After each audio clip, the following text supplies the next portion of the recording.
విడుదలకు, ప్రకృతి విపత్తులలో సంభవించిన ప్రాంతాల ప్రజలకు ఆర్థిక సహాయం అందించడం, ప్రభుత్వ పాఠశాలను అనుబంధ విభాగమైన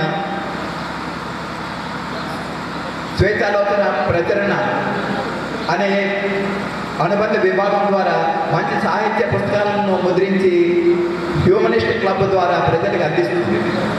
మానవ వికాస వేదిక లాంటి అనేక హేతువాద, మానవవాద, అభ్యుదయ భావ సంఘాల కలయిక కలిసిన భారత హేతువాద సంఘాల సమైక్యగా ఏర్పడి దేశంలోని వివిధ ప్రాంతాల్లో మూఢనమ్మకాలతో, మూఢాచారాలతో జరుగుతున్న అన్యాయాలను, నష్టాలను రూపుమాపే కృషి చేస్తుంది. మానవ వికాస వేదిక అందులో సభ్యత్వం పొంది దానితో పాటు అనేక ప్రజాహిత కార్యక్రమాల్లో పాల్గొంటూ మూఢనమ్మకాల నిర్మూలన చట్ట సాధనకి, మతాన్ని రాజకీయాల నుండి దూరం చేసే చట్ట సాధన కోసం కలిసి పోరాడుతుంది.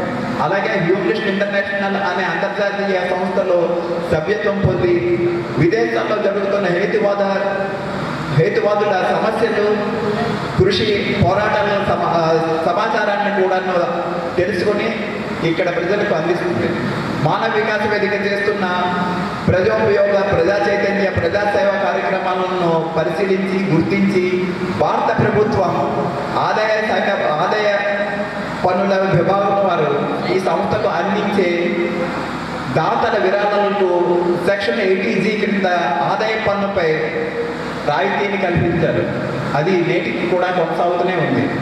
2004లో స్థాపించబడి ఉమ్మడి రాష్ట్రాలుగా ఉన్నప్పుడు ప్రతి 2 ఏళ్లకు ఒకసారి చొప్పున 4 రాష్ట్ర మహాసభలను, రాష్ట్ర విభజన జరిగిన తర్వాత తెలంగాణ, ఆంధ్ర రాష్ట్రాలలో 2 రాష్ట్ర మహాసభలను నిర్వహించి ఆయా సంవత్సరాలలో చేపట్టిన కార్యక్రమాలను సమీక్షించుకుంటూ, నూతన కార్యక్రమాలను రూపొందించుకుంటూ, నూతన కార్యవర్గాలను ఎన్నుకొని ప్రస్తుతము 500 మంది సభ్యులతో ప్రజల మన్ననలు పొందుతూ ముందుకు వెళ్తుంది.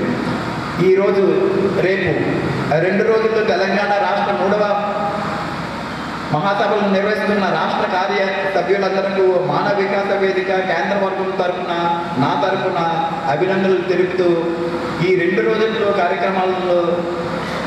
కార్యక్రమాల సభలను విజయవంతం కావాలని ఆశిస్తూ నాకు ఈ అవకాశం ఇచ్చిన అధ్యక్షుడు వారికి ధన్యవాదాలు తెలుపుకుంటూ ముగిస్తాను. జై కిసాన్.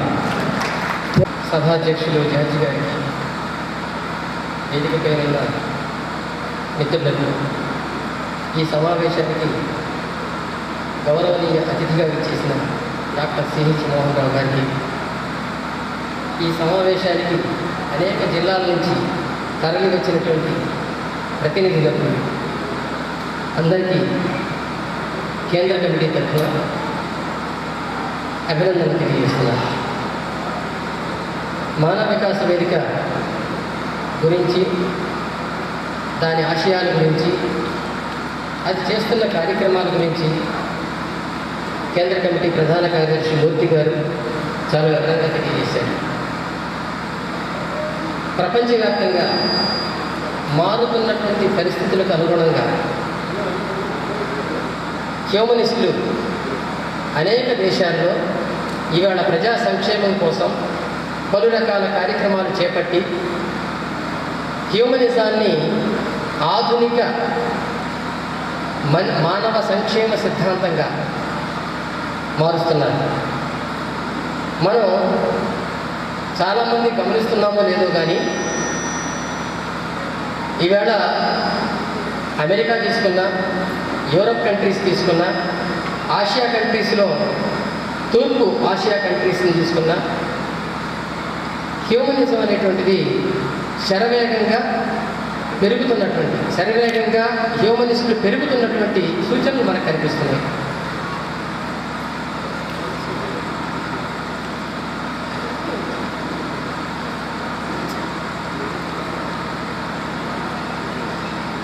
అయితే శరవేగంగా పెరుగుతున్న సూచనలు మనకి ఇప్పుడు కనిపిస్తున్నాయి. చాలామంది మనకి ఇంటర్నెట్ ఇవాళ అందుబాటులో ఉంది.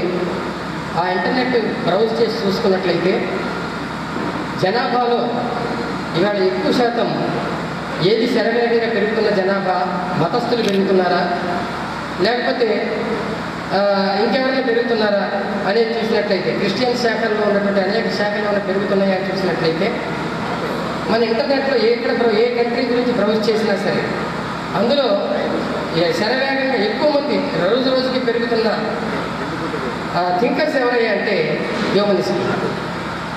మీరు అమెరికాలో తీసుకున్నట్లయితే ఇవాళ 26% of the population are announced they are humanists. అట్లాగే ద ఫేమస్ కంట్రీ అయినటువంటి ఇంగ్లాండ్ తీసుకున్నట్లయితే, బ్రిటన్ తీసుకున్నట్లయితే 52% of the population are humanists. 52%. మొన్న రీసెంట్గా సెప్టెంబర్లో న్యూజిలాండ్ సెన్సస్ రిలీజ్ అయినాయి. ఆ న్యూజిలాండ్ తీసుకున్నట్లయితే 38% of the people are humanists. ఈ విధంగా అనేక దేశాల పాపులేషన్స్ని మీరు బ్రౌజ్ చేసుకొని చూసుకోండి, శరవేగంగా పెరుగుతుంది. ఇవాళ ఐక్యరాజ్య సమితి కూడా గుర్తించింది హ్యూమనిస్టులు ప్రపంచవ్యాప్తంగా పెరుగుతున్నారు అని. ఇది చాలా మంచి సూచన అని కూడా అనౌన్స్ చేసింది. ఎందుకనంటే ప్రపంచవ్యాప్తంగా వస్తున్నటువంటి హింసని మనం తీసుకున్నట్లయితే, మారణ హింసను తీసుకున్నట్లయితే, ఆ హింసలో అత్యధికమైనటువంటి భాగం, ప్రధానమైనటువంటి కారణం మతం వల్లనే అనేటువంటిది ఇవాళ సుస్పష్టంగా తెలుస్తుంది. ఒక ఇస్లామిక్ కంట్రీస్లో మాత్రమే కాకుండా ఇతర కంట్రీస్లో కూడా మతాలు ఎక్కడైతే మతోన్మాద పరిస్థితిని కలిగి ఉన్నాయో, ఉన్మాద స్థితిని కలిగి ఉన్నాయో, ఆ ఉన్మాద స్థితి వ్యాపించిన ప్రతి చోట కూడా హింస తలెత్తుతున్నది. ఆ హింసలో లక్షలాది మంది ప్రజలు ఆహుతి అవుతున్నారు, అమాయకులు ఆహుతి అవుతున్నారు. అటు ఈజిప్ట్ దగ్గర నుంచి యూరప్ వరకు ఉన్నటువంటి కంట్రీస్, ఇస్లామిక్ కంట్రీస్లో మొత్తం ప్రపంచవ్యాప్తంగా 56 ఇస్లామిక్ కంట్రీస్ ఉన్నాయి. ఈ 56 ఇస్లామిక్ కంట్రీస్లో కూడా ఈవేళ ఘోరమైనటువంటి మతోన్మాదం వ్యాప్తి చెందుతూ ఉన్నది. ఒక పక్కన హ్యూమనిస్టులు వ్యాపిస్తున్నారని, పెరుగుతున్నారని అందరూ సంతోషిస్తుంటే, ఇస్లామిక్ కంట్రీస్లో 12 countries, Saudi Arabia, Yemen, Brunei ఇట్లాంటి 12 కంట్రీస్ హ్యూమనిస్టులకి, ఎథీస్టులకి మరణశిక్ష విధిస్తూ చట్టాలు తీసుకొచ్చినాయి. అంటే అది తిరోగమనంలోకి వెళ్ళిపోతున్నాయి. అయితే ఆ దేశాల్లోనే వస్తున్నటువంటి ఒక పరిణామం ఏంటంటే, ఈ చేస్తున్న చట్టాలకు వ్యతిరేకంగా అక్కడ జనంలో రెవల్యూషన్ వస్తుంది. రెవల్యూషన్ వచ్చి అక్కడ ఉంటే మనల్ని బ్రతకనివ్వరని విదేశాలకు వెళ్ళిపోయి తలదాచుకోవాల్సినటువంటి పరిస్థితి వచ్చింది. వాళ్ళంతా కూడా వాళ్ళని ఎక్స్ ముస్లిమ్స్గా ప్రకటించుకొని ఇవాళ ఎక్స్ ముస్లిమ్స్ లీగ్స్ని పెట్టుకుంటున్నారు అక్కడ ఏ దేశాల్లో బట్టి ఆ దేశాలు. సో ఈ ఇస్లాం యొక్క మతపరమైనటువంటి దాడిని తట్టుకోలేక, హింసను తట్టుకోలేక ఈ విధంగా ప్రపంచవ్యాప్తంగా పరిణామం అంటే హ్యూమనిస్టులు పెరుగుతున్నటువంటి సూచనలు మనకు కనిపిస్తున్నాయి. ఇక్కడ ఇండియా పరిస్థితికి వచ్చేసరికి హ్యూమనిస్టులు అని అనగానే వాళ్ళు ఎవరో సామాన్యంగా ఇక్కడ జనానికి పరిచయం ఉండదు, ఆ పదం పరిచయం ఉండదు. కమ్యూనిస్టులు తెలుసు ఇక్కడ, కానీ హ్యూమనిస్టులు తెలియదు. హ్యూమనిస్టులు అనేవాళ్ళు, హ్యూమనిటేరియనిస్టులు అనేవాళ్ళు ఒకళ్ళే అనుకుంటున్నారు. మదర్ తెరీసాను కూడా హ్యూమనిస్ట్ అని అంటున్నారు అన్నమాట. కానీ హ్యూమనిస్టులు వేరు, హ్యూమనిటేరియనిస్టులు వేరు. హ్యూమనిజం అనేది తెలుగులోకి మనం ట్రాన్స్లేట్ చేసుకుంటే హ్యూమనిజం మానవవాదం, మానవతావాదం కాదు. దాన్ని మానవతావాదంగా ట్రాన్స్లేట్ చేసి ఒక తప్పుడు మాటని మనందరికీ పరిచయం చేస్తున్నారు యూనివర్సిటీల్లో ఉన్న రీసెర్చ్ సెంటర్స్తో సహా. అనేక యూనివర్సిటీల్లో హ్యూమనిజం మీద రీసెర్చ్ జరిగింది. ఆ రీసెర్చ్ పేపర్స్ కనుక మనం తీసుకున్నట్లయితే తెలుగులో మానవతావాదం అనే ఇస్తూ వస్తున్నారు. మానవతావాదం అనే దాన్ని హ్యూమనిటేరియనిజం అంటాం ఇంగ్లీష్లో. మానవతావాది అంటే హ్యూమనిటేరియనిస్ట్. మదర్ తెరీసా లాంటి వాళ్ళు, దానగుణం కలిగినటువంటి వాళ్ళు, అలాంటి వాళ్ళందరినీ హ్యూమనిటేరియనిస్టులు అనాలి కానీ హ్యూమనిస్టులు అనకూడదు. హ్యూమనిస్టులు అంటే ఎవరు? ఏ భౌతిక అతీతమైనటువంటి శక్తుల యొక్క ప్రమేయం లేకుండా మానవుల యొక్క సమాజం అభివృద్ధి చెందుతుంది. మానవుల యొక్క సమాజం అభివృద్ధి చెందటానికి ఇక్కడ ప్రజా సంక్షేమాన్ని దృష్టిలో పెట్టుకొని చట్టాలు రావాలి, పాలకులు చట్టాలు చేయాలి. ఏ అలౌకిక శక్తుల యొక్క ప్రమేయం లేకుండానే మానవుడు తనకు సంబంధించిన సంక్షేమాన్ని, తన యొక్క అభివృద్ధిని తాను చేసుకోవచ్చు అని ఎవరైతే భావిస్తారో వాళ్ళంతా హ్యూమనిస్టులే. అంతేగాని మనం దానం చేద్దాం, దాన ధర్మాలు చేద్దాం, మనకు పుణ్యం వస్తుంది, లేదా మన మత వ్యాప్తి కోసం దాన ధర్మాలు చేద్దాం, కుష్ఠరోగులకి, అనాథలకి, శరణాలయాలకి ఏర్పాటు చేద్దాం, ఇలాంటివన్నీ కూడా మానవతా కార్యక్రమాల కిందకు వస్తాయి. ఈ మానవతా కార్యక్రమాలు చేసేవాళ్ళు మతస్థుల్లో ఉంటారు, హ్యూమనిస్టుల్లోనూ ఉంటారు. మతస్థుల్లో ఉండేటువంటి హ్యూమనిస్టులు, మతస్థుల్లో ఉండేటువంటి మానవతావాదులు వాళ్ళు పరలోక ప్రాప్తి కోసమో, పుణ్యం కోసమో, మరొక దాని కోసమో వాళ్ళు చేస్తూ ఉంటే, హ్యూమనిస్టులు సాటి మనిషిని పైకి తీసుకురావాలి, నా తోటి మనిషి బాధపడుతున్నాడు కాబట్టి అతను కూడా మనం పైకి తీసుకురావాలి, కాబట్టి మనం సహాయం చేయాలి అనే దృష్టితో వాళ్ళు ఉంటారు. వాళ్ళ యొక్క లక్ష్యం సమాజాన్ని ఉద్ధరించటం, సమాజంలో చెడు లేకుండా చేయటం, సమాజంలో బాధ, కన్నీళ్లు, కలగండ్లు లేకుండా చేయటం, ఆ రకమైనటువంటి ఆలోచన విధానంతో ఉండేవాళ్ళు హ్యూమనిస్టులు. మనకి వివిధ దేశాల్లో హ్యూమనిస్టులు రకరకాల పేర్లతో, సంఘాల పేర్లతో ఉంటున్నారు. దేవుడి విషయానికి వచ్చేసరికి దేవుడి యొక్క ఉనికిని నిరాకరించే వాళ్ళందరూ కూడా ఎథీస్ట్ అనే పేరుతో, నాస్తికులు అనే పేరుతో ఉంటున్నారు. వాళ్ళు హ్యూమనిస్టులే. అట్లాగే దేవుడు ఉన్నాడా లేడా అనేది అనవసరం, దేవుడు ఉనికిని మనం నిర్ణయించలేకపోతున్నాం అని చెప్పేవాళ్ళు ఉన్నారు. వాళ్ళు అజ్ఞేయవాదులు అంటాం, వాళ్ళని అగ్నోస్టిక్స్ అంటాం ఇంగ్లీష్లో అయితే. తర్వాత కార్యకారణ సంబంధం అనేటువంటిదే సమాజంలో ప్రతిదానికి కారణమవుతున్నది. ఒక కారణం లేకుండా ఒక కార్యం రాదు, హేతువు లేకుండా ఏది జరగదు అనే సందర్భం వచ్చినప్పుడు ఆ విధంగా మాట్లాడే వాళ్ళందరినీ కూడా రేషనలిస్టులు అంటున్నాం, తెలుగులో అయితే హేతువాదులు అంటున్నాం. అలాగే సెక్యులరిస్టులు ఉన్నారు, లౌకికవాదులు. రాజకీయ అంశాల దగ్గరికి వచ్చేసరికి పరిపాలనలో ఎవరున్నప్పటికీ కూడా వాళ్ళందరూ కూడా ఈ లోకం గురించి, ఇక్కడున్న ప్రజల గురించి, ఇక్కడున్న సమాజం గురించి మాత్రమే వాళ్ళు పరిపాలనలోకి పరిగణించాలి. ఏ అభౌతికమైనటువంటి అంశాల వైపు కూడా వాళ్ళు తొంగి చూడకూడదు. ప్రజా సంక్షేమం ఒక్కటే వాళ్ళ లక్ష్యంగా ఉండాలి, అలాంటి వాళ్ళే పాలనలో ఉండాలి అని చెప్పేటువంటి వాళ్ళందరినీ కూడా సెక్యులరిస్టులు అంటాం మనం. సెక్యులరిజం అంటే పరిపాలనకి, రాజకీయాలకి మతాన్ని దూరంగా ఉంచి చూసేటువంటి ఒక విధానం. సో ఆ సెక్యులరిస్టులను కూడా హ్యూమనిస్టులు అంటున్నాం. తర్వాత ఫ్రీ థింకర్స్ ఉన్నారు. మనకి ఫ్రెంచ్ లాంటి దేశాలు వెళ్ళినట్లయితే అక్కడ ఎథిజం, రేషనలిజం, హ్యూమనిజం అనే పదం కంటే కూడా ఫ్రీ థింకర్స్ అనేటువంటి పదం ఎక్కువగా వినిపిస్తూ ఉంటుంది. ఆ ఫ్రీ థింకర్స్ అక్కడ వాళ్ళు ఏం చేస్తుంటారంటే ప్రతిదాన్ని స్వేచ్ఛగా ఆలోచించాలి, మన మైండ్ని పిడివాదాల నుంచి దూరంగా ఉంచాలి, ఇదిగో ఇదే అనుసరించు, ఇదే చెయ్యి, ఇంతకు మించి చెయ్యొద్దు అని చెప్పేటువంటి ఆ మత గ్రంథ సూచనల్ని పక్కకు పెట్టేసి ప్రతిదాన్ని స్వేచ్ఛా బుద్ధితో, స్వేచ్ఛాలోచనతో మనం ఆలోచించి నిర్ణయాలు తీసుకోవాలి అని చెప్పేటువంటి వాళ్ళని ఫ్రీ థింకర్స్ అంటాం. ఈ ఫ్రీ థింకర్స్ వీళ్ళు కూడా హ్యూమనిస్టులు. ఆ తర్వాత మెటీరియలిస్ట్ అంటే భౌతికవాదులు. ఆత్మ యొక్క ఉనికిని నిరాకరించి ప్రతిదీ కూడా పదార్థంతోనే ఏర్పడింది ఈ భూమి మీద, పదార్థం లేకుండా ఏది కూడా తయారు కాదు, అలాగే ఆ పదార్థం ఏది కూడా నాశనం కాదు, అలాగే శూన్యంలో నుంచి ఏ పదార్థాన్ని మనం సృష్టించలేము, నాశనం చేయలేము అని చెప్పేటువంటి సూత్రాలు, సైంటిఫిక్ సూత్రాలు ఏవైతే ఉన్నాయో వాటిని నమ్మేటువంటి వాళ్ళందరూ కూడా, వాటిని ప్రచారం చేసే వాళ్ళందరూ కూడా మెటీరియలిస్టులు, భౌతికవాదులు కూడా హ్యూమనిస్టులే. అట్లాగే ఎంప్రిసిస్టులు ఉన్నారు. ఎంప్రిసిజం అంటే అనుభూతివాదం. మన అనుభవంలోకి వచ్చిన దాన్నే మనం 100% స్వీకరించాలి. అనుభవంలోకి రాని విషయాలు ఎవరు చెప్పినా, ఏం చెప్పినా అవి వెంటనే నమ్మేయకూడదు అని చెప్పేటువంటి వాళ్ళని ఎంప్రిసిస్టులు అంటారు. వీళ్ళు కొన్ని కంట్రీస్లో కొన్ని సంఘాలు ఏర్పాటు చేసుకొని వాళ్ళు ప్రచారం చేస్తున్నారు. అట్లాగే జీన్ పాల్ సార్త్రే లాంటి జర్మన్ ఫిలాసఫర్స్ కొంతమంది యుటిలిటేరియనిజం, ఉపయోగితావాదం అంటాం తెలుగులో, యుటిలిటేరియనిజం అనేదాన్ని ప్రచారం చేశారు.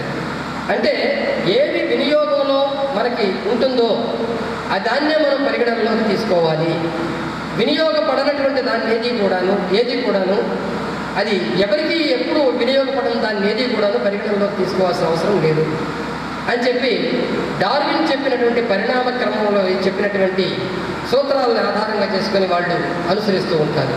వాళ్ళు యుటిలిటేరియనిస్ట్స్. వాళ్ళని కొన్ని దేశాల్లో, జర్మన్ లాంటి దేశాల్లో వాళ్ళకి ప్రాధాన్యత ఇస్తుంటారు. అట్లాగే గ్రీకు ఫిలాసఫర్ అయినటువంటి ఎపిక్యూరియస్ అనేటువంటి అతను ఈ అరిస్టాటిల్ తర్వాత అతని శిష్యవర్గంలో ఉన్నటువంటి వాడు. ఆ ఎపిక్యూరియన్ అతను చెప్పింది ఏంటంటే, ఈ భూమి మీద మనిషి సంతోషంగా జీవించాలి, మనుషుల సంతోషానికి భిన్నంగా ఏది ఉన్నా సరే అది మార్చుకోవాల్సిన అవసరం ఉంది, దాన్ని మనం మార్చుకోవాల్సిన అవసరం ఉంది. చెడు, హింస, అశాంతి ఇవన్నీ కూడా మానవ సంక్షేమాన్ని దెబ్బతీస్తాయి, వాటిని మార్చుకోవాల్సిన అవసరం ఉంది. మానవుని యొక్క సంక్షేమము, మానవుని యొక్క సౌఖ్యమే ఈ భూమి మీద అతి ప్రధానము చెప్పినటువంటి వాడు ఎపిక్యూరస్. గ్రీకు దేశంలో ఒక ఫేమస్ ఫిలాసఫర్ ఆయన. అతని సిద్ధాంతాన్ని నమ్మి కొంతమంది ఎపిక్యూరియనిస్టులు అతని సిద్ధాంతాలను ప్రచారం చేస్తున్నారు. కాబట్టి ఇన్ని రకాలుగా వీళ్ళెప్పుడూ కూడా మతాన్ని కానీ, విడివాదాలను కానీ, లేకపోతే కులతత్వాలు లాంటివి కావండి, రేసిజాన్ని కానీ వీళ్ళెప్పుడూ కూడా తీసుకోరు. అవన్నీ కూడా మానవ సంక్షేమాన్ని అడ్డగించామని భావిస్తారు. కనుక ఇలాంటి వాళ్ళందరూ కూడా హ్యూమనిస్టులే. రకరకాల పేర్లతో వేరు వేరు దేశాల్లో ఉంటున్నప్పటికీ కూడా వీళ్ళంతా హ్యూమనిస్టులు అనేది మనం అర్థం చేసుకోవాల్సిన అవసరం ఉంది. ఈ విధంగా చూసినప్పుడు వీళ్ళందరి యొక్క ఇతర దేశాల్లో ఒక స్వేచ్ఛ ఉంది. అక్కడ జనాభా లెక్కలకు వచ్చినప్పుడు నాకు ఏ మతం లేదు అని స్పష్టంగా సెన్సస్ అప్లికేషన్స్లో నోట్ చేసుకునేటువంటి ఒక సదుపాయం ఉంది. మన ఇండియాలో ఇంతవరకు అది రాలేదు. జనాభా లెక్కలకు వచ్చినప్పుడు నేను నాస్తికుడిని, నేను హ్యూమనిస్ట్ అని మీరు చెప్పినా సరే మిమ్మల్ని హిందువుల్లో జనాభాలోనే రాసేస్తారు ఆ సెన్సస్కి వచ్చినటువంటి వర్కర్స్. కానీ ఇంకొకటి లేదు, వాడు కూడా ఏం చేయలేదు. అక్కడ వేరే ఇంకో కాలం లేదు. నాన్ రిలీజియస్ పర్సన్ అని కానీ, నో రిలీజియన్ అని కానీ కాలమ్స్ ఏం లేవు. నో క్యాస్ట్ కాలమ్స్ కూడా లేవు ఇక్కడ. అందువల్ల ఇక్కడ ఎంతమంది హ్యూమనిస్టులు ఉన్నారు, ఎంతమంది నేషనలిస్టులు ఉన్నారు ఏంటనేది ఇక్కడ మనకి సెన్సస్లో లేదు. కానీ ఈ మధ్య ఒక 2011 సెన్సస్లో, 2001 సెన్సస్లో ఒక చిన్న కాలం పెట్టారు. హిందూ, బుద్ధిజం అని చెప్పి ఎన్ని వరుసగా మతాలు పెట్టుకుంటూ వచ్చి, క్రిస్టియన్, ఇస్లాం అని పెట్టుకుంటూ వచ్చి చివరిలో అదర్స్ అని పెట్టారు. ఈ అదర్స్ అనే కాలంలోనే మనల్ని మనం నమోదు చేసుకుంటున్నాం ప్రస్తుతం. అది కూడా కరెక్ట్ కాదు, కానీ ఆ కాలంలో నమోదు చేసుకుంటున్నాం. ఇలా చూసినప్పుడు 2001లో ఆ అదర్స్ అనే కాలంలో తమ పేర్లు నమోదు చేయించుకున్నటువంటి వారి సంఖ్య 2011 సెన్సస్లో వాళ్ళ పేర్లను నమోదు చేసుకున్న వాళ్ళ సంఖ్యతో పోలిస్తే దేశంలో 200% 200% ఈ అదర్స్ సంఖ్య పెరిగింది. అది మనం గుర్తించాల్సిన విషయం. అంటే దేశ జనాభాలో మతాన్ని నిరాకరించేవాళ్ళు, ఏ మతం మాకు లేదు, మేము ఏ మతానికి చెందని వాళ్ళం అని చెప్పేటువంటి వాళ్ళు 200% పెరిగారు. అది ఇంకా చాలా చోట్ల తప్పుగా రాయటం వల్ల వాళ్ళ సంఖ్య తక్కువగా ఉంది. కానీ నిజంగా నాన్ రిలీజియన్ నో రిలీజియన్ అనే కాలమ్స్ పెట్టి కనుక పూర్తి చేసినట్లయితే ఈవేళ రేపు రాబోయేటువంటి 2021 సెన్సస్లో అది కనుక అమలు అయినట్లయితే చాలామంది, దాదాపు ఒక 300%, 400% మనకి నమోదయ్యేటువంటి ఛాన్సెస్ ఉన్నాయి. గత 6-7 ఏళ్ల నుంచి భారతదేశంలో నాన్ రిలీజియస్ పీపుల్ సంఖ్య పెరుగుతున్నది. మీరు ప్రైవేట్గా ఇప్పుడు ప్రైవేట్గా ఉన్నటువంటి కొన్ని సంస్థలు, ప్యూ లాంటి PEWQ అనే ఒక సంస్థ ఉంది. అది ఇంటర్నేషనల్గా మతం మీదనే దృష్టి పెట్టి ఏ దేశంలో మత పరిస్థితులు ఏ విధంగా ఉన్నాయనేటువంటి ఒక చిట్టా తీస్తుంటుంది, సర్వే చేస్తుంటుంది. ఎప్పటికప్పుడు సర్వే చేస్తున్నటువంటి ఆ సంస్థ కూడా చెబుతున్నటువంటి అంశాలు ఏంటంటే, గత 6 ఏళ్లలో ఇండియాలో చాలా మార్పులు వచ్చాయి.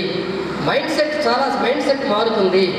అంతకు ముందున్నటువంటి మత పిడివాదం ఎంత ఎక్కువగా పెరుగుతున్నదో దాన్ని వ్యతిరేకించే వాళ్ళ సంఖ్య కూడా అంతగా ఎక్కువ పెరుగుతున్నది అని ఆ ప్యూర్ రీసెర్చ్ సంస్థ ఆర్గనైజేషన్ అది తెలియజేసింది.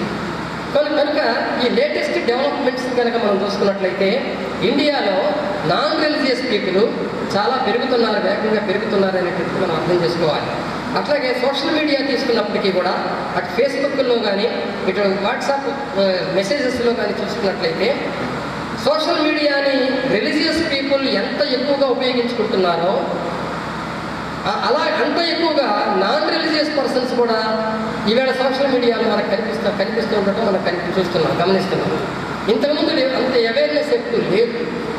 కనుక ఇది చాలా మంచి అవకాశంగా మనం తీసుకోవాలి. మంచి పరిస్థితులు మనకి మన పెరుగుతున్న సూచనలు మనం పరిగణలోకి తీసుకోవాలి. ఎందుకంటే ఈ రకమైన ఆలోచన విధానం ఎప్పుడైతే పెరుగుతుందో ప్రజాస్వామిక విలువలు అనేటువంటి సమాజంలో పెరుగుతాయి. మీరు ప్రపంచవ్యాప్తంగా ఒక నేరాల సంఖ్య తీసుకున్నా, హింసకు పాల్పడుతున్న వారి సంఖ్య తీసుకున్నా, అందులో ఎక్కడక్కడ హ్యూమనిస్ట్ సంస్థలు కానీ హ్యూమనిస్ట్ సంఘాలు కానీ ఉండవనేది మీరు అర్థం చేసుకోవాలి. ఆఖరికి ఇండియా వరకే పరిమితం అయిపోయి మనం ఇండియాలో ఎవరు నేరస్తులు ఎవరు కాదు అనేటువంటి సంఖ్యని మనం సర్వే చేసి పరిశీలించినా సరే మతస్థులే ఎక్కువ నేరాలు చేసి జైళ్ళకి వెళుతున్నారు తప్ప, మతస్థులే కోర్టుల చేత నిందల పాలై కోర్టుల చేత మొట్టికాయలు తింటున్నారు తప్ప మా హ్యూమనిస్టులు కానీ ఎథీస్టులు కానీ రేషనలిస్టులు కానీ ఎవరు అబ్బం చేయట్లేదు. ఎందుకంటే వాళ్ళు ఇక్కడ ఉన్నటువంటి సమాజంలో సామాజిక శాంతిని కోరుకునేటువంటి వాళ్ళు, సమాజం ప్రశాంతంగా ఉండాలి, సమాజంలో ప్రజాస్వామిక విలువలు పెరగాలి అని కృషి చేస్తున్నటువంటి వాళ్ళు. అందులో మనం కూడా భాగంగా ఉన్నాం. మన మేనిఫెస్టో తీసుకున్నా సరే, మనం దాన్ని ఈ సంఘాన్ని ఏర్పాటు చేసుకున్నప్పుడు మనం ఎంచుకున్నటువంటి లక్ష్యాలను తీసుకున్నా సరే మనం చాలా స్పష్టంగా చెప్పాం. నైతిక విలువలు మానవీయ విలువల్ని మనం పెంచడం అనేటువంటిది హ్యూమనిజంలో ఒక ప్రధాన అంశం. అట్లాగే సైంటిఫిక్ అవుట్లుక్ని పెంచడం, సమాజంలో సైంటిఫిక్ అవుట్లుక్ని పెంచడం అనేటువంటిది ఒక ప్రధాన అంశం. ఎప్పుడైతే సైంటిఫిక్ అవుట్లుక్ పెరుగుతూ పోతుందో, ఎంత ఎక్కువగా పెరుగుతూ ఉంటుందో అంత ఎక్కువగా ఇక్కడ ఉన్నటువంటి ప్రజల్లో మార్పు వస్తుంది. వాళ్ళ ఆలోచన ధోరణి మారుతుంది. ఈ ఆలోచన ధోరణి ఎంత త్వరగా మారుతుందో అంత త్వరగా మన సమాజంలో ప్రజాస్వామిక విలువలు పెరుగుతాయి అనేటువంటిది మనం చెప్తూ వస్తున్నాం. మన సంఖ్య చాలా స్వల్పం అని చెప్పి మనం అనుకుంటున్నాం. నిజమే, ఇట్లా కూర్చున్నప్పుడు మనం చాలా స్వల్పంగానే కనిపిస్తాం. కానీ మనం చెప్పే ఆలోచనలు ఏవైతే ఉన్నాయో, మనం ప్రచారం చేసే అంశాలు ఏవైతే ఉన్నాయో అవి జనంలో పెడుతున్నాయి. జనం ఈ సభలకు రాకపోవచ్చు, కానీ వాళ్ళ నిత్య జీవితంలో ఆలోచిస్తున్నారు. ఈ సమస్యలు వాళ్ళు ఎదుర్కొంటున్నటువంటి సమస్యలు ఎక్కడి నుంచి వస్తున్నాయని ఆలోచిస్తున్నారు. ఎవరు ఎటువంటి సమస్యలకు కారకులవుతున్నారని ఆలోచిస్తున్నారు.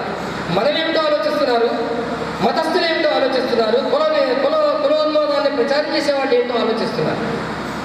కనుక చాలా మంది ఈవేళ హ్యూమనిస్ట్ ఆలోచన విధానం వైపు చూస్తున్నారనేది మాత్రం మనం గమనించాలి. మీకు కొన్ని ఎగ్జాంపుల్స్ చెప్తాను. 1960s ఉన్న పరిస్థితి, తెలంగాణలో చూసుకున్నా ఆంధ్రాలో చూసుకున్నా సరే 1960s ఉన్న పరిస్థితి చాలా భయంకరమైనటువంటి పరిస్థితి. ఎవరైనా కులానికి వ్యతిరేకంగా మాట్లాడినా, కులానికి వ్యతిరేకమైన కార్యక్రమాల్లో పాల్గొన్నా, లేదా కులాంతర పెళ్లిళ్ళు చేసుకున్నా వాళ్ళని బహిష్కరించేటువంటి పరిస్థితి ఉంది అక్కడ. అట్లాంటి పరిస్థితి నుంచి ఈవేళ కులాంతర వివాహాలు చేసుకుంటే తప్పు కాదు అని ఆ మైండ్ సెట్ ఇవాళ డెవలప్ అయ్యింది. చాలా కుటుంబాల్లో కులాంతర వివాహాలు జరుగుతున్నాయి. ఆ మైండ్ సెట్, ఆ పరిణామం రావడానికి ఎవరి కారణం? ఈ దేశంలో మన ఈ 2 రాష్ట్రాల్లో పనిచేస్తున్నటువంటి హేతువాదులు, నాస్తికులు కారణం. ఈ 2 రాష్ట్రాల్లో పనిచేసినటువంటి కమ్యూనిస్టులు కారణం. కాబట్టి ఇవి మనం గుర్తుంచుకోవాలి. మనకి వెంటనే రిజల్ట్స్ కనపడం, విత్తనాలు వేసిన తర్వాత వెంటనే మొలకలు వచ్చినట్టుగా ఈవేళ మనం 10 మాటలు 10 మందికి చెప్తే అవి వాళ్ళల్లో వెంటనే వాళ్ళు మారిపోతారని చెప్పి మనం అనుకోకూడదు.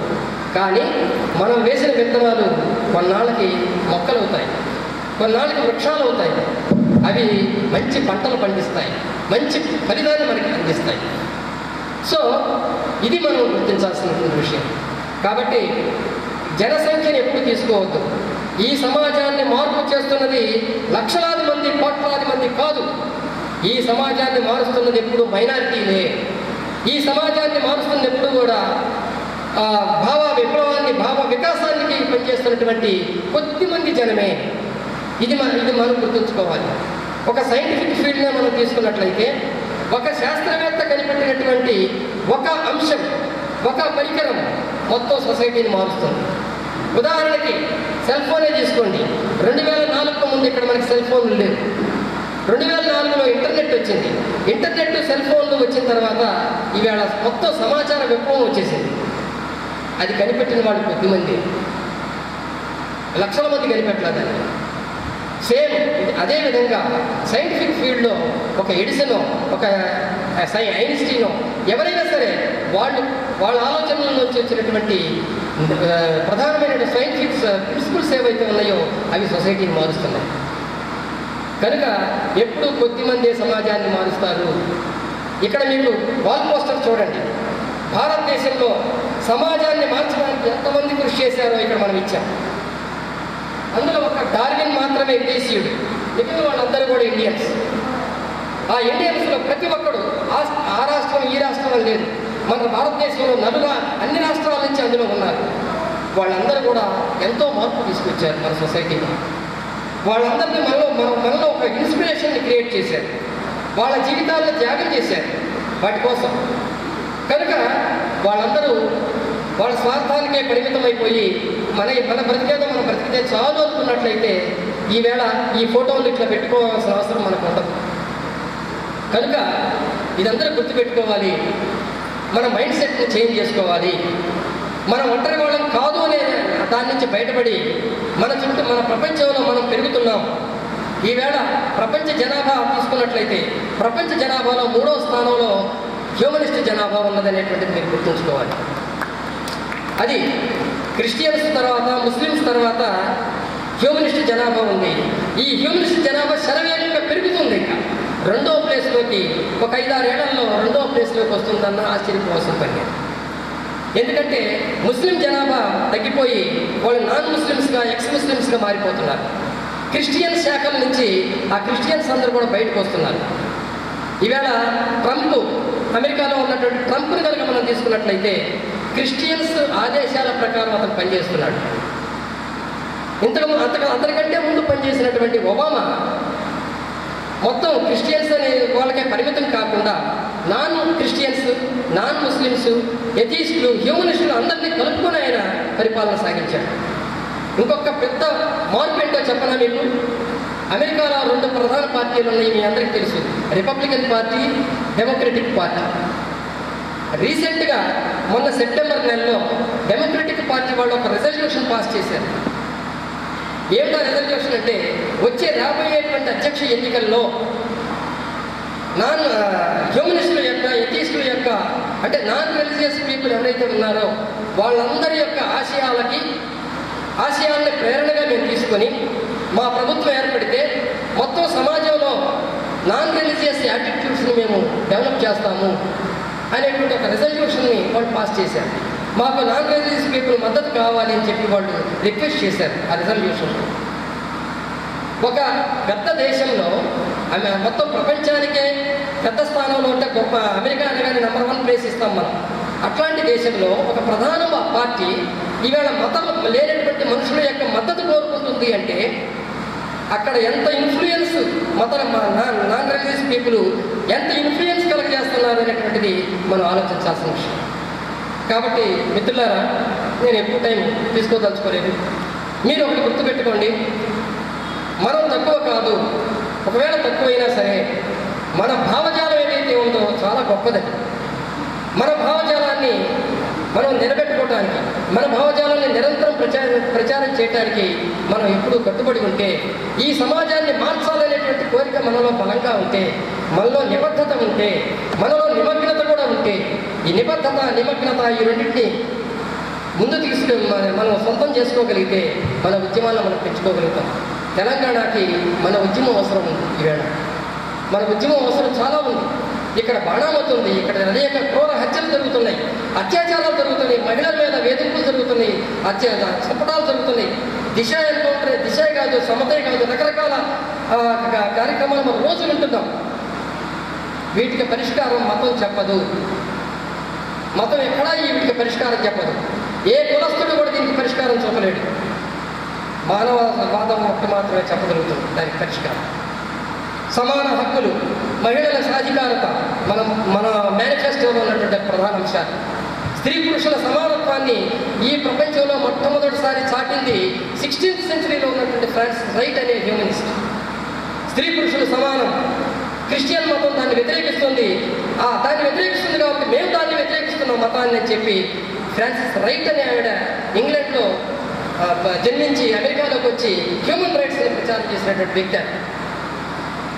సో ఈ విధంగా మనం అనేక అంశాలు, సామాజిక అంశాలు ఇవాళ తెలంగాణలో, ఆంధ్రప్రదేశ్లో, లేకపోతే ఇండియాలో ఏవైతే ఉన్నాయో వాటన్నిటికీ పరిష్కారం మన భావజాలంలో ఉంది. ఆ భావజాలాన్ని మనం సొంతం చేసుకోవాలి, ఇంకా పెంచుకోవాలి. మనం ఎప్పటికప్పుడు మన మన వ్యక్తిగతమైనటువంటి జీవితంలో పడిపోయి, వ్యక్తిగతమైన సుఖాలకు అలవాటు పడిపోయి, లేదా సోషల్ మీడియాకి బానిసైపోయి ఉద్యమ స్వరూపాన్ని, ఉద్యమ కార్యక్రమాలను కనుక మనం విస్మరించినట్లయితే మనం ఏం మార్చలేము. మనం ముందుకు కూడా అడుగు వేయలేము. మనం ముందు జనంలోకి వెళ్ళాలి, జనంలో మైండ్ సెట్ని మార్చాలి, జనంలో కార్యక్రమాలు తీసుకోవాలి. కాబట్టి ఆ రకమైనటువంటి కార్యక్రమాలు ఎంత పెంచుకోగలిగితే అంత ఎక్కువగా మనం మన ఆలోచన విధానాన్ని అమలు చేసిన వాళ్ళం అవుతాం.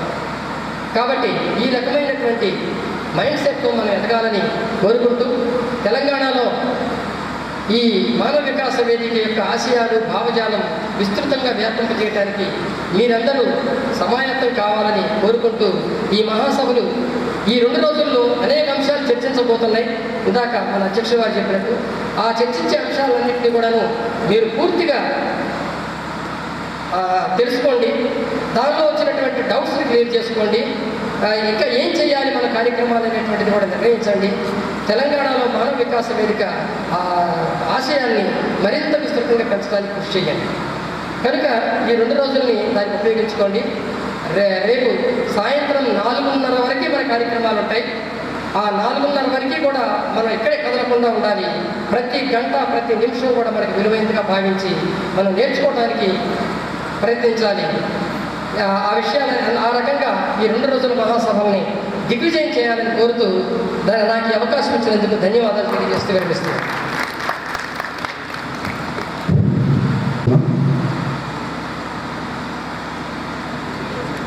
కాబట్టి అవి సభ్యులకు అవసరమైన ఉద్దేశంతో మేము మన తెలంగాణ రాష్ట్ర జన విజ్ఞాన వేదిక నాయకులు రమేష్ గారికి మేము ఆహ్వానం పలకలను క్షమించాలి. ఇప్పుడు వారి వేదికకు రమేష్ గారు జన విజ్ఞాన వేదిక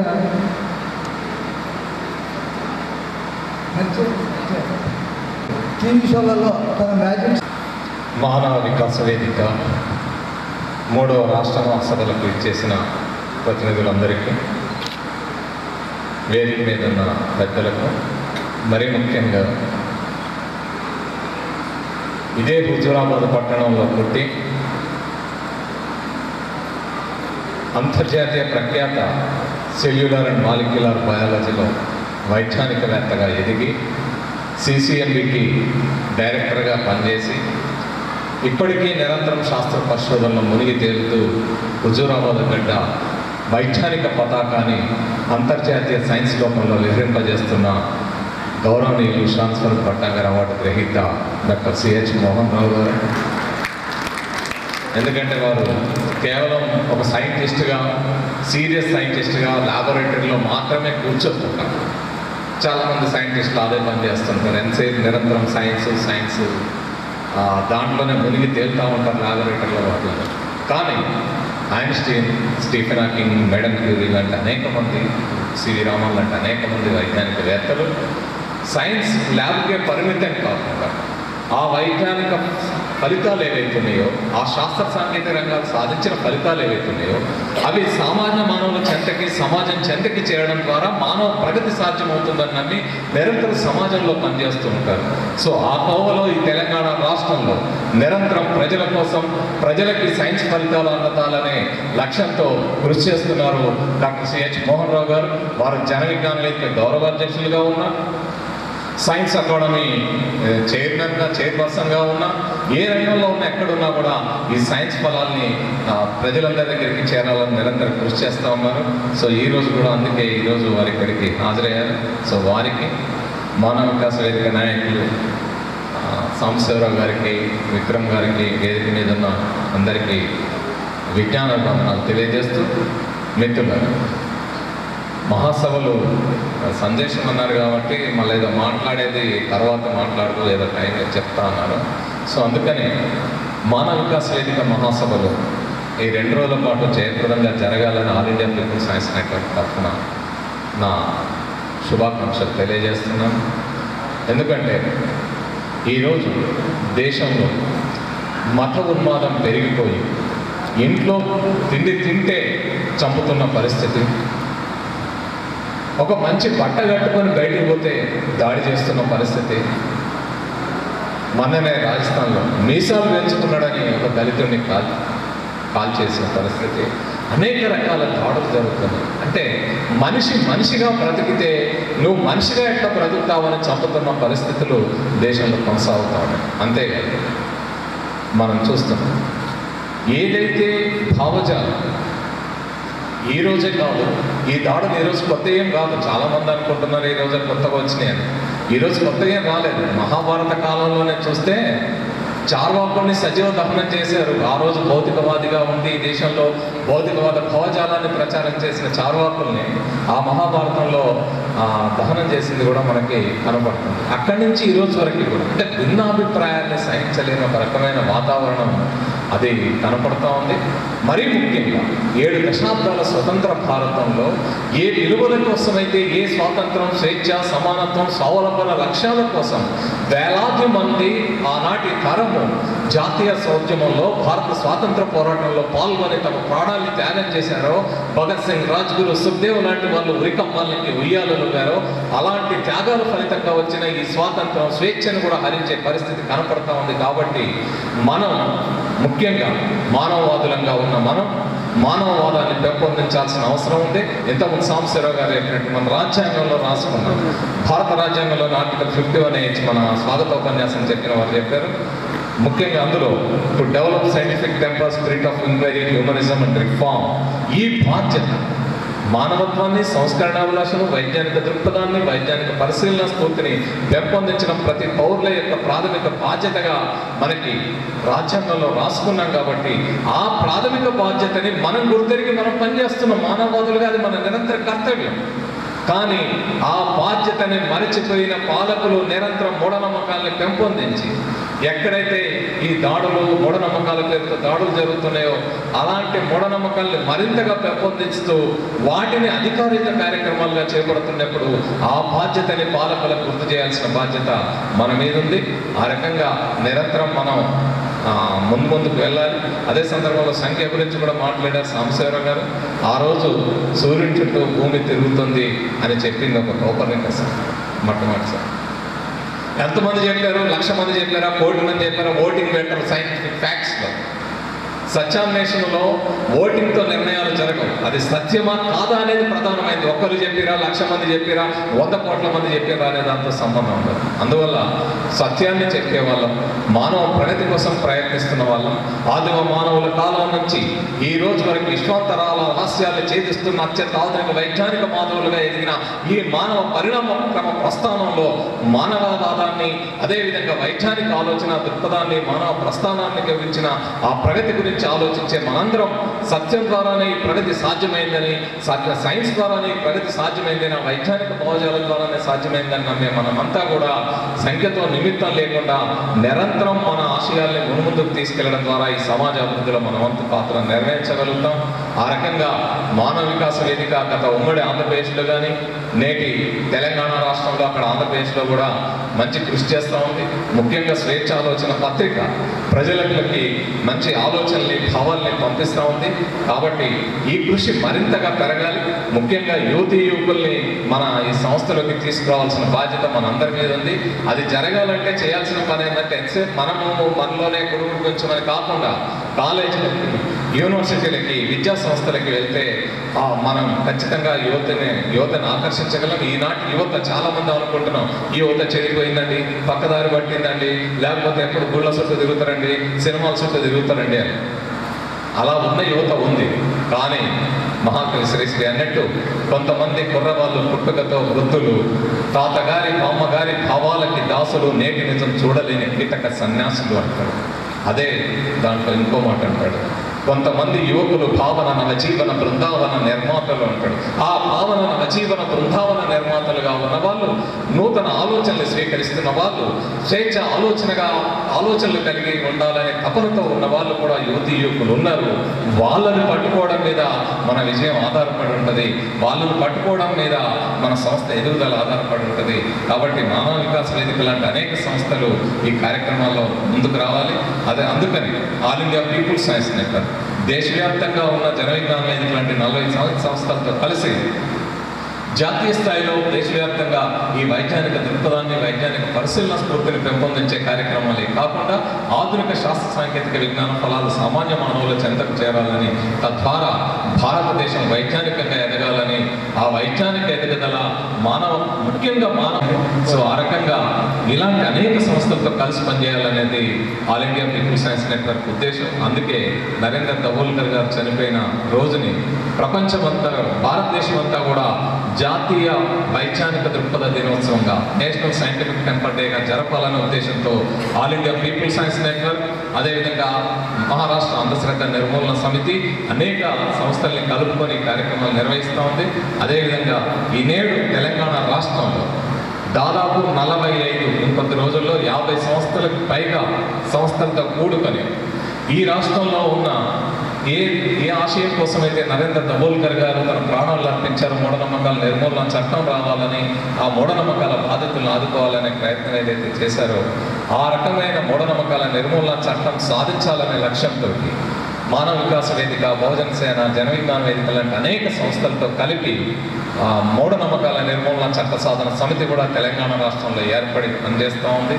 సో రేపు నేను ఆ అంశాల తర్వాత మాట్లాడుకుందాం. ఆయన డిసెంబర్ 29వ తేదీన హైదరాబాద్ నగరంలోని ఉస్మానియా యూనివర్సిటీలో మొట్టమొదటి ఈ మూఢనమ్మకాల నిర్మూలన చట్ట సాధన సమితి సభని జరిపి ఆ ఉస్మానియా యూనివర్సిటీ ఆర్ట్స్ కాలేజీ నుంచి ఈ మూఢనమ్మకాల నిర్మూలన చట్టాన్ని సాధించే కార్యక్రమాలు ప్రారంభించాలనుకుంటున్నాం. సో అందులో మొదటి నుంచి మానవ వికాస వేదిక, జన విజ్ఞాన వేదిక యొక్క ఆలోచనగా మొదలైంది. ఈరోజు అన్ని సంస్థలకి ఇది వెళ్ళింది. భవిష్యత్తులో కూడా అంతటి చురుకైన పాత్ర మానవ వికాస వేదిక ప్రతినిధులు, కార్యకర్తలు అందరూ కూడా ఈ చట్ట సాధన కోసం పనిచేయాలని మీ అందరికీ విజ్ఞప్తి చేస్తూ, అందరం కలిసికట్టుగా తెలంగాణ రాష్ట్రంలో మూఢనమ్మకాలు లేని ఒక వైజ్ఞానిక దృక్పథంతో కూడిన వైజ్ఞానిక తెలంగాణ ఏర్పాటు, తద్వారా వైజ్ఞానిక భారతాన్ని, వైజ్ఞానిక ప్రపంచాన్ని నిర్మించే లక్ష్యంలో మనవంతు పాత్రను మనం నిర్వహిద్దామని తెలియజేస్తూ మీ అందరికీ మరొకసారి విజ్ఞానాభివందనాలు చెప్పుకుంటూ ముగిస్తున్నానండి. మానవ వికాస వేదిక తెలంగాణ రాష్ట్ర 3వ మహాసభలు విజయవంతం చేయడానికి ఇచ్చేసిన సభికులందరికీ పేరు పేరున ఆహ్వానం పలుకుతూ వందనం, జై హింద్. తెలుగు రాష్ట్రాల విభజన తర్వాత ఆంధ్రప్రదేశ్ తెలంగాణ మానవ వికాస వేదికగా ఏర్పడ్డాక తెలంగాణ మానవ వికాస వేదిక రాష్ట్ర శాఖ 3వ రాష్ట్ర మహాసభలు జరుపుకోవడం ఎంతో ఆనందదాయకం. ఆంధ్రప్రదేశ్ మానవ వికాస వేదిక కార్యకలాపాల గురించి పరిచయం చేసే అవకాశం ఇచ్చిన నిర్వాహకులకు ఆంధ్రప్రదేశ్ మానవ వికాస వేదిక తరఫున ధన్యవాదాలు. ఇందులో ఇప్పుడు ఆంధ్రప్రదేశ్ మానవ వికాస వేదిక కార్యక్రమాలు కొన్ని మేము చేస్తున్నవి పరిచయం చేస్తున్నాం. మొదటగా విద్యార్థులలో ప్రతిభను వెలికి తీయడానికి ప్రతిభను గుర్తించే పరీక్షలు నిర్వర్తించి అందులో అత్యుత్తమ ప్రతిభ చూపించిన విద్యార్థులకు ప్రోత్సాహకర బహుమతులు అందించడం. రెండవది, పేద విద్యార్థులకు చేయూత కార్యక్రమం ద్వారా చదువుకునేటందుకు ఆర్థిక సహాయం చేయటం. పిల్లలలో వ్యక్తిత్వ వికాసం మెరుగుపరచడానికి వీలుగా శిక్షణా తరగతులు నిర్వర్తించడం. ప్రకృతి సమతుల్యత కాపాడటానికి ప్లాస్టిక్ నిషేధంపై ప్రచార కార్యక్రమాలు, కాలుష్యానికి వ్యతిరేకంగా విద్యార్థులతో ప్రదర్శనలు, మొక్కలు నాటడం మొదలగు కార్యక్రమాలు చేయటం. అంతర్జాతీయ మానవవాద దినోత్సవం సందర్భంగా రక్తదానాలు చేయటం. మ్యాజిక్ షోల ద్వారా పిల్లలలో మ్యాజిక్లపై ఆసక్తిని కలిగించి తద్వారా మూఢనమ్మకాల నిర్మూలన దిశగా రాబోయే తరాన్ని సంసిద్ధం చేయటం. కలుసుకుందాం తెలుసుకుందాం కార్యక్రమం ద్వారా మానవ వికాస వేదిక కుటుంబ సభ్యుల మధ్య మానవవాదాన్ని పరిచయాన్ని చేయడం, మానవవాద ఆలోచనలు విస్తృతం చేయడం జరుగుతుంది.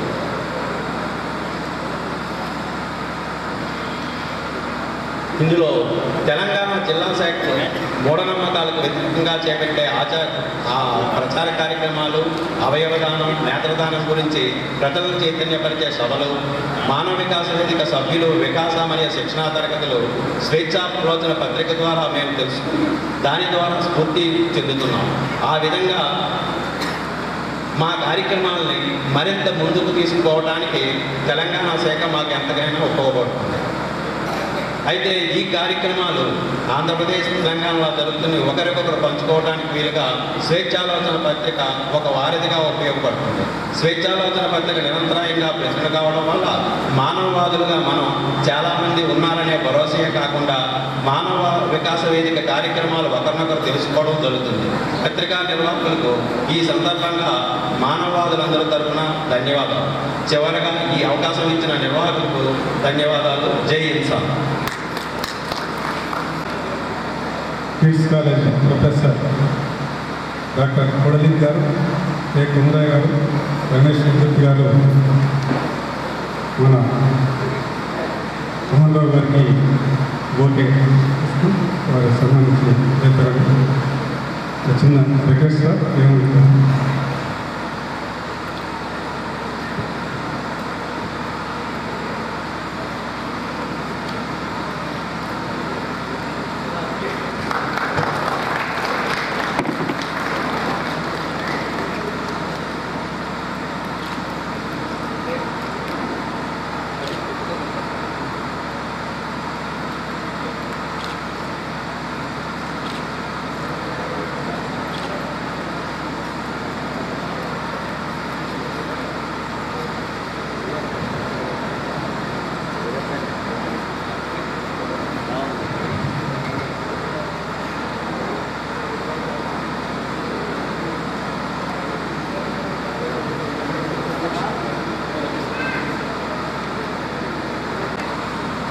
ఈ రాష్ట్ర మహాసభకు చేసిన ప్రతినిధులందరికీ హృదయపూర్వక అభినందనలు.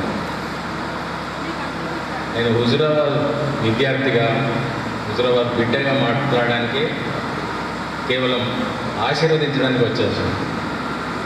ఎక్కువ టైం తీసుకోను. సోదరుడు సమయ్య గారు చెప్పినట్టు నేను, ఆవునూరు సమయ్య, మోహన్ రావు గారు ముగ్గురం క్లాస్మేట్స్.